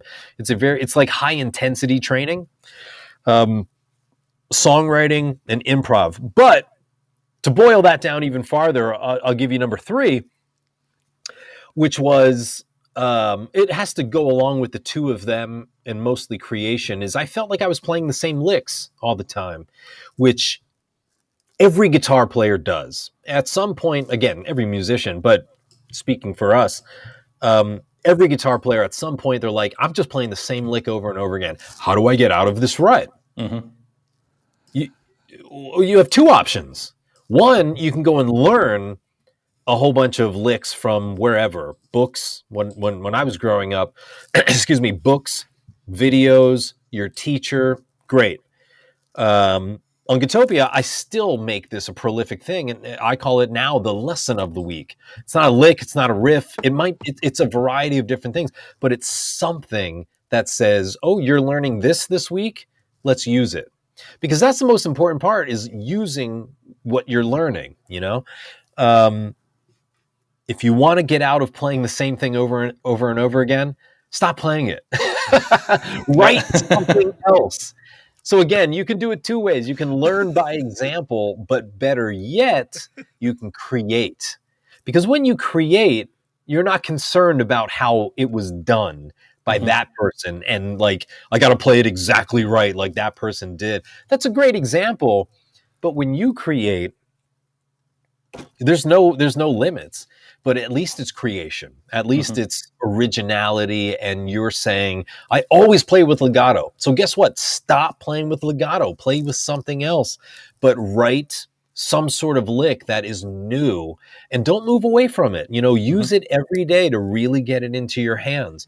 And again, I tell all my students and on Gitopia all the time, write a lick a day. Don't worry about remembering it. Grab your phone and just record yourself doing it. But don't worry about, really remembering everything every day. Let one get into your system and live with that one for a while. Because after all of these tours that I've done, especially tours like the G3 tours with Joe and Steve and whoever else the third is, that could be, it was Petrucci for a while, Steve Morse, Steve Lukather, Malmsteen, Paul Gilbert, and on and on and on. I can tell you that night after night after night, I saw them playing the exact same licks every night. Every guitar player has only a handful of licks in their hands that are ready to go, even at that level. That's fine. Improv is where they're used. And in the moment of improv, you can cultivate other original ideas. But what's ready to go at any moment, we all only have a handful of those. And I can tell you on that level even, it's the exact same thing. But you do have to get to that point of having licks that are just like ready to go. So learning by example, creation is always better. I don't know if that answers your question anymore. What was the question? I have a confession to everybody right now. I never watch or listen to this show back, ever. I'm a busy guy. I like to play guitar, so when I'm not doing stuff, I never watch this show ever again. I am going to watch and listen to this one numerous times. Firstly, in slow motion, but also just to pick up those, as Amanda's put it. She says that Dave is no teacher. He just throws out some genius wisdom, and we all scramble to gather the gems. I'm going to spend some time gathering those gems. I genuinely think, Dave, that you've just answered a few questions that I've been struggling with recently about. I know the old excuse about not having time to practice. It's not that for me. It's knowing what to and feeling slightly uninspired. Sure. And just the throwing on a backing track and answering the question that it's asking. Yeah. That's the answer for me. You've just absolutely nailed it. Whilst you were talking, I was Googling Gitopia because I'm pretty sure I'm going to sign up. My question to you, and I'm sorry, Dan, if I'm jumping over you, is ignore the music for a second. Ignore all the wonderful people you've had in your life, both musically and outside of music. But how do you have this energy, and how can I get it? And I am kind of joking, but I am being deadly serious. You have this beautiful energy. I'm getting WhatsApp messages right now from people saying, "What have you done to Dave?" Because he's on fire, and I want to know: what do you do? How do you get this? Listen, I'm not trying to sound super cheesy, but it's passion. There's never, ever since I started playing guitar, which I started playing when I was 10, I'm 44 now, so we're talking 34 years ago at this point, nothing has been important except for guitar playing. And that has been a problem certain times, but ultimately it has led me to a career that I enjoy. I mean, I believe that life is simply about enjoyment. That's the only reason. Why exist if you're going to torture yourself, which unfortunately we all do on certain levels every day. But for the most part, the point of life is simply enjoyment. And because I can make a living touring and playing guitar and especially with, in great company like Steve and the G3 tours with Joe and such, it's really, believe me, I recognize how fortunate to be in that kind of situation I am, but there's never been a question, regardless of all that. It's just, this is what I love. This is what I'm going to do every day. And I don't care what status that is in. I'm just going to do it. And when you're so passionate about something like that, you have the energy. Believe me, there's been so many times at like 11:59 p.m. and I'm like, I'm tired, I want to go to bed, but I'll pick up the guitar, and before I know it, it's 3 a.m. And it's like, where did the time go? I was just enjoying myself. I was just, and there are so many times that I thank God that I picked the guitar up right then and there, because I'll come up with some kind of awesome lick or riff that I'm going to use for recording or something like that. And it's so easy to say, you know what? I'll pick it up in the morning. I'm going to go to bed.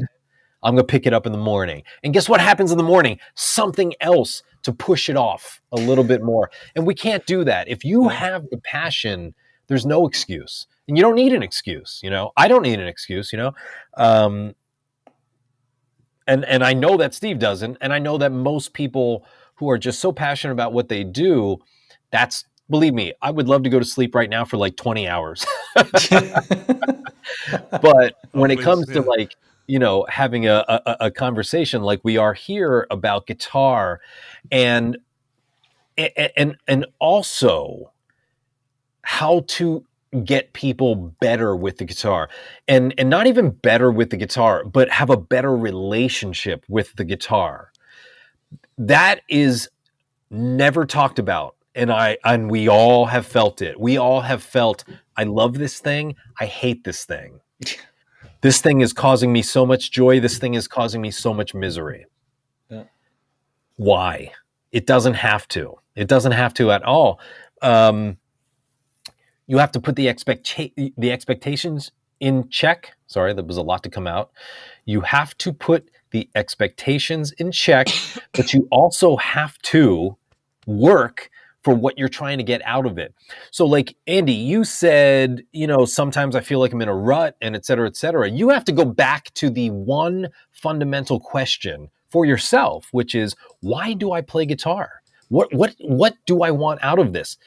If you want to be in a cover band, don't learn theory. Don't learn the fretboard. Forget all that. Just go on YouTube and learn covers. Serve your purpose. But if you want to be a well-rounded guitar player, you have to learn from the ground up. That's the fretboard is the ground, and general theory, scales, chords, arpeggios, basic theory, and that'll just keep going. We need to have some physical ability.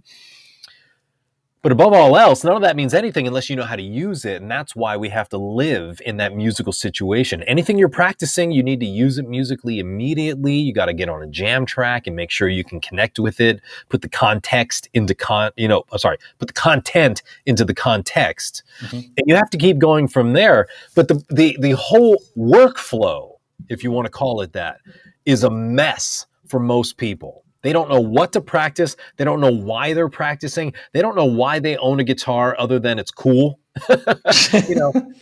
We have to answer the most fundamental questions to uncover those basic questions. Excuse me. Once you uncover those basic questions, then it all is right there. If you want to be a cover player, only learn covers. If you want to be well-rounded, you're going to have to do a lot more work, but you can get there through a very simple step. We also have to, the mental side of guitar playing, and so much in life is a huge problem. The mental side, the educational process, it's all a giant flaw. Again, if you're serving your purpose, there is nothing else that needs to be said. That's really all it comes down to. So again, I have no idea if that answers your question, but somehow we started talking about it, and it sounds good. I'm going to summarize what you said for me of the advice. Firstly, thank you so much, and I feel very honored to have that advice directly from you. Secondly, I'm going to replace the questions such as what do I play, what do I need to learn, with why do I want to play guitar, and that's just answered everything that I need to. Why? And for me, it's going to be grunge, it's going to be rock, it's going to be a fuzz pedal or a distortion, and just to make some noise. And now I can build on that. And thank you. Hi, Dan. Again, whenever there's an issue, Whenever there's an issue, just answer the fundamental questions, and you will go back to the fundamental answer. It's really, really simple, but we get so diluted and sidetracked because that's the way life is, and that's fine. But it is what it is. We have to constantly just say, why am I doing this? Okay, and go from there. Thank you. We're going to take some questions from the chat, but I'm sure Dan has a few questions for you. So people in the chat, if you have any questions for Dave, I know you want to talk about his Friedman amps in the back, and I'm sure that's a whole show again. But maybe we limit him to a 2-minute gear rundown. Throw those questions in the chat. Dan, I'm sure you've got questions for Dave and things to say, so please go ahead, my friend. Yeah. I just want to add that I think that you're completely right, and those kind of fundamental questions are probably the most uncomfortable at times to answer, or just to question yourself. Why am I doing that? So that's I think a nugget of wisdom that holds true not just as a musician, but like as a general rule in life. Occasionally you should ask yourself, why am I doing that? Why am I going to that work? Why am I living my life the way I'm living it? And like you said, because you can just get stuck in your routines, and all of a sudden you're 70 years old and you figure out, well, I had so many plans. Yeah. So, but the question that I have is that this episode feels like talking to Master Yoda to some degree, because there's so much, there's such a philosophical approach to how you deal with your job as a musician, how you deal with yourself, your understanding as a musician that creates music. But that is something that needed to develop. So when was that point in your life early on, like young Dave, that kind of decided for himself he wanted to dedicate his whole life to making music, to become a well-rounded musician, not just a cover musician? Or was there a particular event, or how was it? Like, when did you consciously decide, okay, I want to be a professional guitar player? Well, I mean, the story of inspiration is kind of cheesy as well. I saw Back to the Future. Okay. Hey! I think I saw Back to the Future when I was like 9 or something like that. And up to that point, I had been a drummer. I started on drums, which is why I think of everything rhythm first. But I saw Back to the Future and the opening scene with the gigantic amp, and he plugs in that little Chiquita and just boom, and it's just awesome. And then playing Johnny Be Good at the end and stuff like that. It just made me like, you know what? I would like to switch over to some sort of harmonic instrument versus, not, you know what I'm saying, versus drums, right? Yeah. And guitar was it. So I started playing guitar. But that's kind of what I'm saying with passion is there was no major shift. It was just decision done. And then I got a guitar and just took it more seriously than anything in my childhood to the dismay of my, school grades and my social life and all that other stuff. But I didn't care. There was no question. I simply didn't care. All I cared about was getting home and playing guitar and playing guitar and playing guitar. And that's really, that's all it was.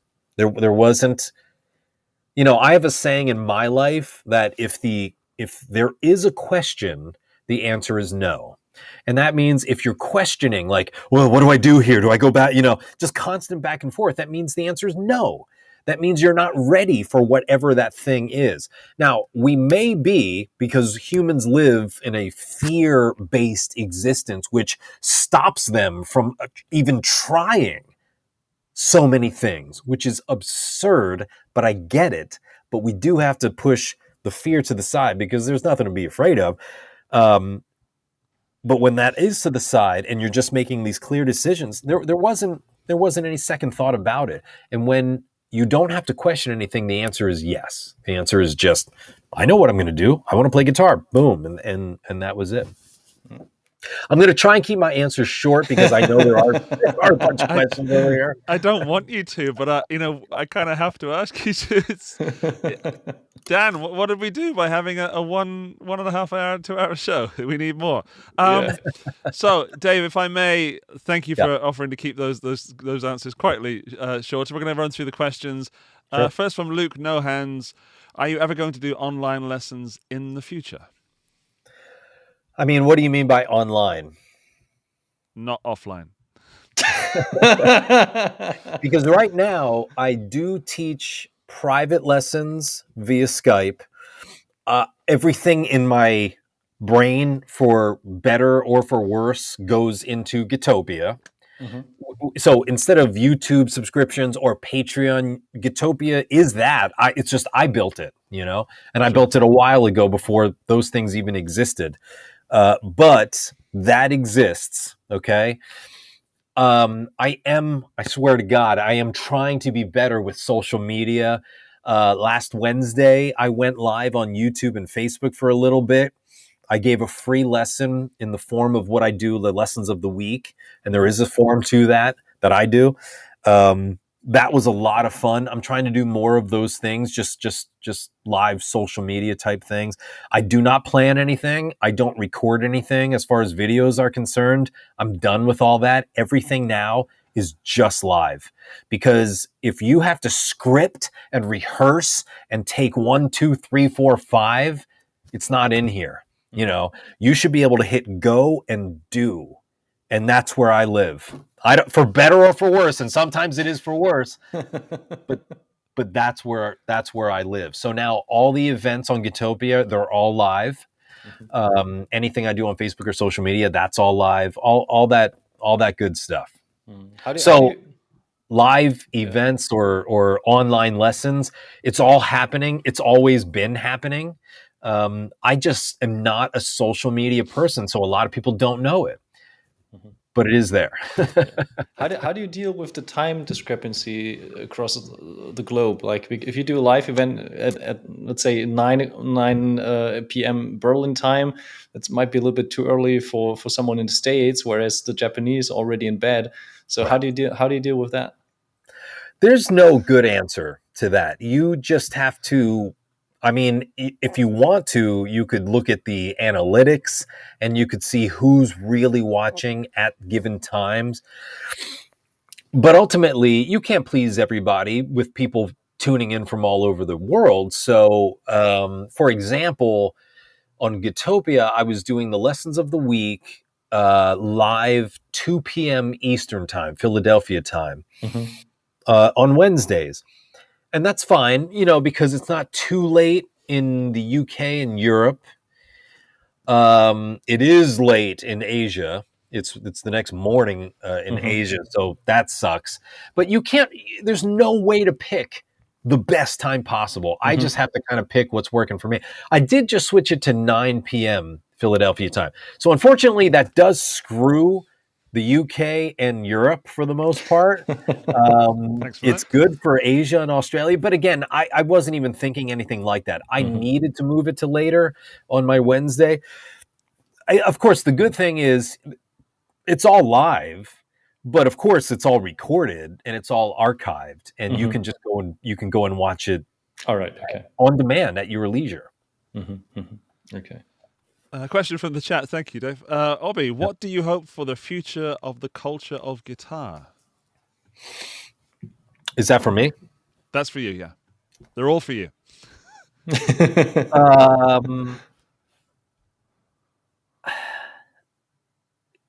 The obvious answer is like innovation. I want to see innovation for the guitar, and that's always great. But what happens with innovation is there's one innovation and then there's a horde of sheep that just follow and regurgitate. And that's just the way it goes. That's fashion, that's art. It's just the way it goes. And that's fine. There's nothing wrong with that. But true innovation is hard to come by. And in our time, I think of players like Guthrie. I think of players like Tosin. Malmsteen, Steve, these are players that just came out with something and it was like, okay, that's all. Van Halen, you can't not say Van Halen. And of course, so many others. You cannot be bothered by trends, I think is what it comes down to. Whether it's trendy or not, what you're into, that is what you have to cultivate. It's so easy to be sidetracked and to be sucked into what's popular right now because you want the likes, especially right now. You want the likes, you want the numbers, and the numbers are just leverage. If you want to go get a gig, that venue is going to say, well, what's your social media following? And blah, blah, blah, blah, blah. It's leverage. Okay. So it is advantageous to have a big following. Forget all of your other preconceived notions about it. Just aim to get a big following, but at what cost? Okay. If you can do it while maintaining your integrity, your artistic integrity, then you have done a good job, because a lot of people don't. And again, maybe to them they are. It's about perception at that point. And I'm not here to judge. Nobody is. Live and let live. Just do your thing. You don't have to get to this point and then you've made it. Just do right now. And nobody can say whether you've made it or not. Now, again, if you're talking monetary success, that's a different story. But if you just do now and you be now, then you are. And there's no other way to look at that. So eventually everyone else is going to catch on. So no matter what, cultivate what you love. And that's all I want. That's all I want with guitar. I want people to be real and cultivate what they want, truly want. No trends. Just what do you truly want out of the guitar? It's a very difficult thing to answer for a lot of people, including myself. I have been described as indistinguishable, which is a good thing on some regards. Yeah, Joe Bonamassa is a blues player. There's no other way around it. Joe Bonamassa is a blues player. He's okay. And then you get into subcategories, right? Blues rock, blah, blah, blah, blah, blah. You get into all that stuff, but he's a blues player. Pat Martino here in Philadelphia, he's a jazz player. If you're not familiar with Pat Martino, you have got to become familiar with Pat Martino, because he's a living legend and a living treasure for guitar players. But regardless, you just have to be real, and that is really difficult. It's really difficult to find that path and then become that identity, Yeah. Okay. We'll leave it there. Again, more gems that we need to go and gather. Thanks for that. That's a picture, Amanda.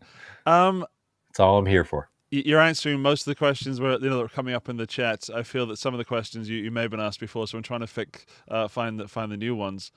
I'll answer anything. I saw somebody was asking something about amps or something. Yeah, that was what I was leaning towards. Okay. Was it this one? Was it, if you were to invent something for a guitar or music instruments in general, what feature would you invent? What do you miss in a guitar, an amp, a pedal, tools, etc., etc., etc.? One thing. That's several questions.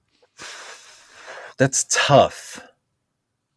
It's tough because, it's like when you're asked, what's your favorite movie? What's your favorite band? What's your favorite food?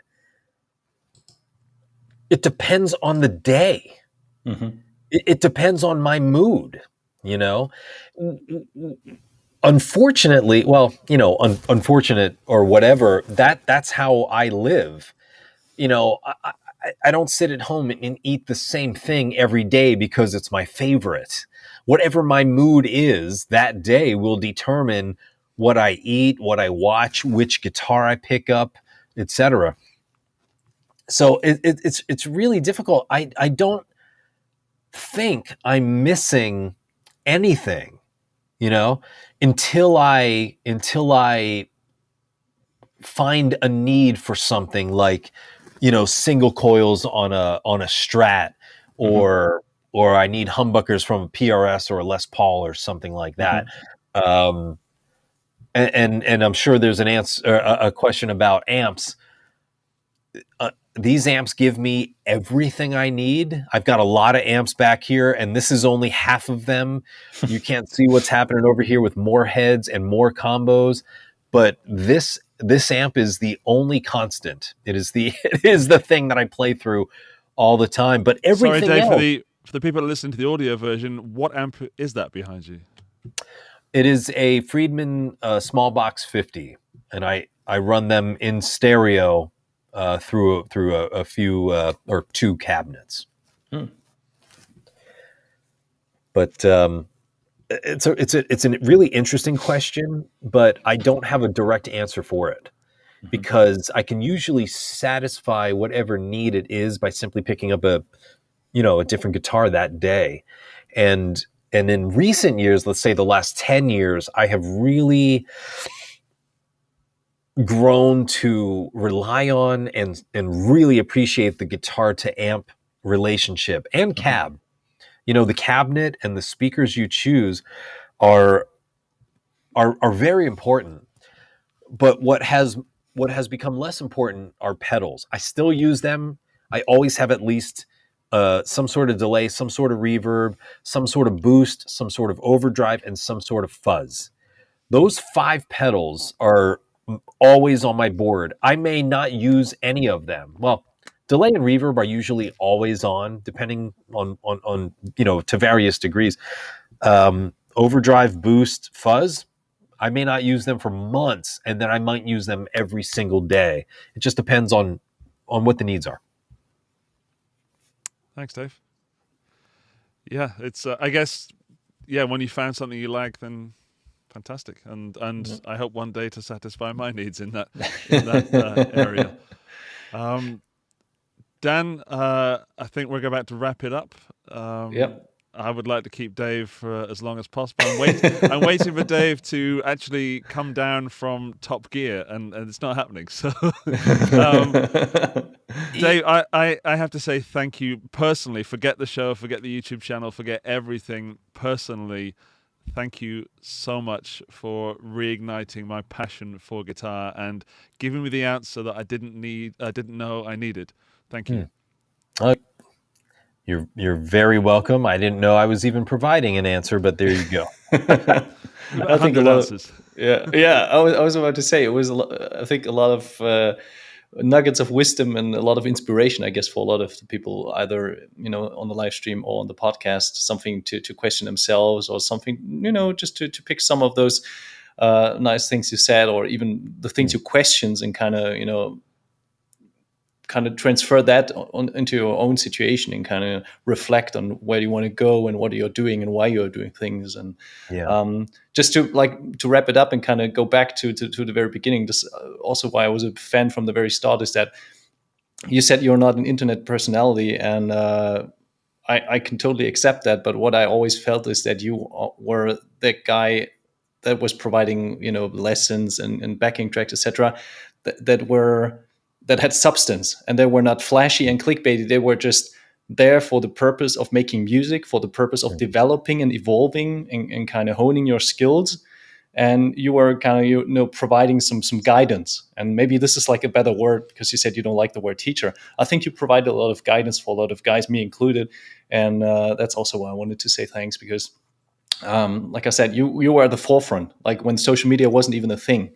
And there was so much great content, and I think there was so much inspiration for a lot of guys and gals out there. So thanks a lot for that too.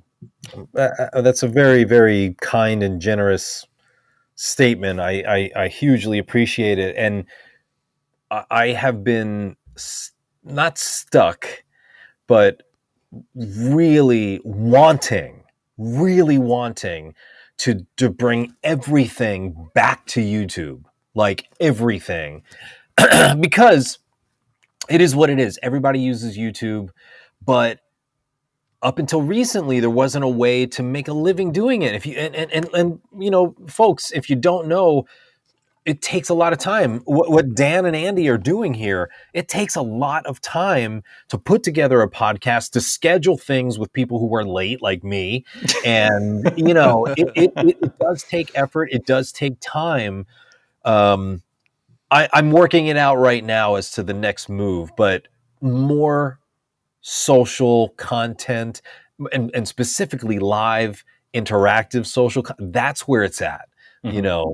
We don't need another, here's how to play the C major scale. Here are the 12 faces you make when you go to a guitar store. It's we need like the real stuff, Yeah. Ironically and rather unfortunately, I'd watch that if you did it. Listen, I love all that stuff. I love all that stuff. I am a guitar nerd. This is my life. It is what it is. I love all that stuff. But what I'm saying is there are so many people, and the essence of it all is there are so many people who really want to get good at an instrument like guitar. And you don't have to be Steve Vai, but just to get competent to their own abilities so that they can, almost to the point of pursue happiness. That's really what it comes down to. And so many people get so trapped in this bad space, let's say, with the instrument. So what I love is when I can help people kind of turn the light bulbs on, whatever it might be, and get past that, because it's really easy to get upset at the guitar or you're playing, or why aren't I getting better? Blah, blah, blah. It's a mental thing. It's far more of a mental thing than it is the physical thing. And that's why, you hear me talk a lot about, and I'm, this isn't an accident that Steve Vai also happens to talk about this kind of stuff. Steve is a highly infectious person, and you guys know that. His energy is infectious because it's just so good. And it's not the fact that it's good, it's that it's relating to you. It's like, duh, yeah, why haven't I been thinking that? Yeah. That will help me to make my decisions, to reconnect my passion for this thing, to achieve what I want to achieve on this thing. Listen, one song, finishing, recording, releasing one song is something most people will not do in their lifetime. And guess what? It's something we all can do. But why don't they do it? It's mental obstacles. So if we can really get down to the foundation of like, what do you want to be? Jazz player or a cover player, whatever it might be. We got to get rid of the BS, the smoke and mirrors that we're all unfortunately inundated with because of social media. Let's get under that and let's really figure out, why do I have this guitar? Why did I get it? What makes me happy with it? And pursue that. That's really what. Nothing else, aside from all my talking here, nothing else. I hope people take that away and look at their instrument when they get home, or the next time they're looking at their guitar, and look at it and be like, why do I have you? What is the point here? And to really reconnect and say, I want to do this with this instrument, and I'm going to do it. I'm going to do it. Listen, we all have the technology very affordably now to record professionally at home, and tomorrow have your song on Apple Music next to Steve Vai, next to the Beatles, next to the legends of music in general. The playing field is so level now, we just have to do. And that one thing, achieving just one thing, we can all do it. Go to cdbaby.com or whatever digital distribution resource you want to use. It's like $29 to post one song on Apple Music, but you're up there next to Steve Vai and the Beatles and whoever else your favorite bands are. That's not the hard part. The hard part is just accepting that you can do it and then doing it. Wise words, and basically nothing more to add. And actually, talking about doing that, I highly recommend everyone who was inspired by today's episode to check out Gitopia. It's very great. It's also pretty inexpensive when it comes to what you offer there, because you have that whole archive and tons of lessons and backing tracks and all that stuff. So I highly recommend checking that out. Also, make sure to subscribe to Dave's YouTube channel. I think it had already been posted. Valeria posted on the chat. it. Valeria posted. Thanks a lot, Valeria. Valeria, if you post it again, that would be great. Yeah. And apart from that, subscribe to Dave on Instagram too, and leave us a 5-star rating for the show, so we are able to bring you more wisdom and maybe have a follow-up episode with Dave at a later point in time where you can share more details about the touring and share some more insights. And maybe talk about a little bit more about your own solo projects, because we didn't have a lot of time to talk about, like, from the start, Shove the Sun Aside to all the records that you kind of put out, because it's also a whole perspective and a different universe, like a part of your being as a musician, and that's a very interesting side. All right, Andy, anything more to add? There's a lot to talk about there. Yeah. Because I went through, and I again, the thing that I can do, which is for whatever good or bad reason, is I can relate to a lot of people, because again, for the last 10 years, I just couldn't get music done. And that was a mental problem. It was a time problem, but it was also a mental problem. And everyone in here has gone through it. And you, again, shove all of this out of the way and just achieve. Just write a song and put it out. It's really that simple. And if you want to become a better player today, you got to write. That's all it comes down to. Somebody was asking something about, again, not to take up any more time, but I just want, I saw one question that I thought was really important to answer from the chat here. And it was somebody saying they have some kind of amp. And I think it was a Boss Katana. And they said, I remember this. How do I get my own sound, or something like, how do I get my own personality as an artist without? Is it this one? Yes. Yeah. How does one go about developing one's own voice on the guitar? How do we know when we're right? Now, this wasn't it, but that is something. It was somebody who said, I only have a Boss Katana. How do I develop my sound without owning, whatever else? But this question is certainly related, and there's only one way to do it, and that is writing. Write what? I don't know. You have to write what you want to be writing. But until you go through the process of learning about song structuring, even that right there, is it an intro and a verse and a chorus, verse 2, chorus 2, bridge, solo, chorus 3 out, or is it some other structure? You have to start learning song structures just to even know how to put a song together. And then you do a song. Just do a throwaway song. Don't care about it. Literally, I do an exercise with students on Gitopia. We take a piece of paper, we write out a structure, we pick a key and a quality, we write out some chords, and like in 5 minutes, the song itself is pretty much done. Because every single person in this room, again, I can guarantee you, has started a song but hasn't finished one. And everybody's like, I've got all these great parts, I don't know what to do with it. You have to build that songwriting ability. That's a different skill set. But it has nothing to do with your gear. It has nothing to do with anything material. It's all this. It's just all up here. What do you want to sound like? What kind of artist do you want to be? That question goes along with what kind of guitar player do you want to be? And that is the question, the fundamental question that unfortunately most people can't answer. They just don't know. If you do know, like, again, I brought up Joe Bonamassa. Joe Bonamassa is obviously a blues player. If you have that kind of decisive direction, count yourself as lucky, because a lot of people don't. A lot of people are like, well, I don't know really. And I didn't. I just gathered a little bit from everything, and that kind of went into my own music. Is it original? I don't know. I don't care. That's not what's on question here. What you need from me is to simply produce something listenable. I don't know if you're going to like it, but if we like it as artists, then we can offer it up. Don't worry about, killing the process before it's even done, because someone may or may not like it. You know what I mean? But we have to answer those fundamental questions first, and then it all just kind of unfolds. Wise words. Andy's smiling. Going to write a song tonight, right? Do it. I was going to answer Dan's question if I had anything to ask, and I have so much to add. I have so much to add. But I will condense it into... I normally end these shows feeling a little bit... This is the first show I've ever ended, or trying to end,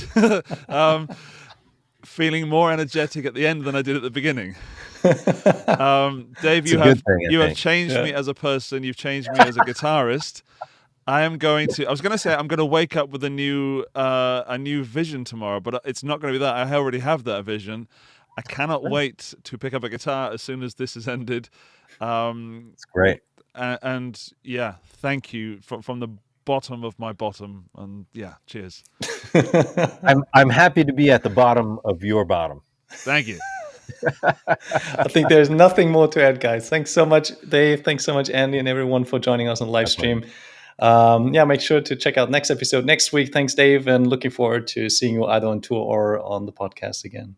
Can't wait. Come Bye-bye. back soon. Bye.